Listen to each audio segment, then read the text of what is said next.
जाऊ द्या, भरत गोगावलेला जरा तरी एक दिवसाचं तरी मंत्रीपद लावेल असं त्याने वाटते, त्याच्यामुळे तो विषय सोडा, ते सोडा. त्यांचं जॅकेट फुकट चालले, माप बदलावं लागली.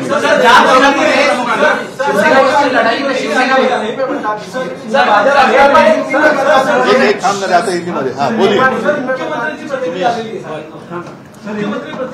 ते नाही मुख्यमंत्री हे काय म्हणायचं त्याला काय शब्द येते, चुकी म्हणजे सुप्रीम कोर्टाने तर त्यांना चुकीचंच ठरवलेलं आहे. त्याच्यामुळे ते त्यांची प्रतिक्रिया ही पण तशीच आहे, केराच्या टोपलीत टाकण्याची.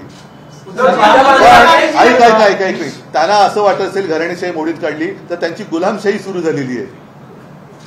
हे गुलाम आहेत, गुलाम. जो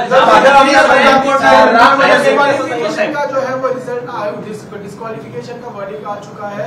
स्पीकर नार्वेकर जी ने किसी को भी डिस्क्वालिफाई नहीं किया है. क्या कहना चाहिए? मतलब उनको, मुझे ऐसे लगता है कि जो जिम्मेदारी दी गई थी वो उनके समझ में नहीं आई.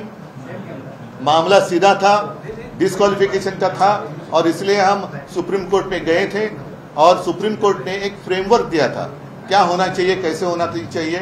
और सुप्रीम कोर्ट ने हमारा व्हिप सुनील प्रभु और गुट का नेता अजय चौधरी, उसको उनकी जो हमने नियुक्ति की थी वो मान्य की थी.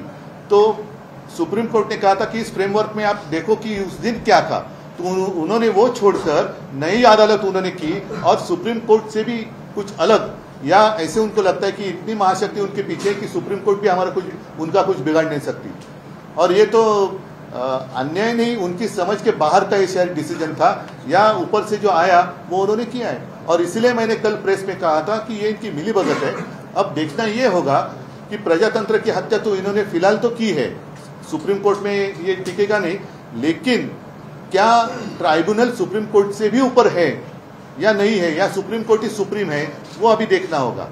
देश में प्रजातंत्र रहेगा कि नहीं रहेगा. मैंने कई बार कहा है, जब हमारी दसरा रैली थी उस वक्त भी मैंने कहा था हमारे बारे में चलो 20 साल के बाद दे दो फैसला, हमें मंजूर है, लेकिन इस देश में डेमोक्रेसी रहेगी कि नहीं रहेगी.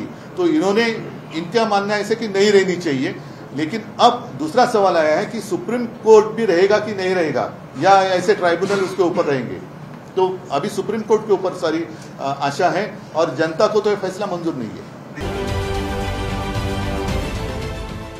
देश विदेशातील प्रत्येक घडामोडींचे लाईव्ह अपडेट मिळवण्यासाठी आता साम टीव्हीच्या सर्व सोशल मीडिया प्लॅटफॉर्मला लाईक, फॉलो आणि सबस्क्राईब करा.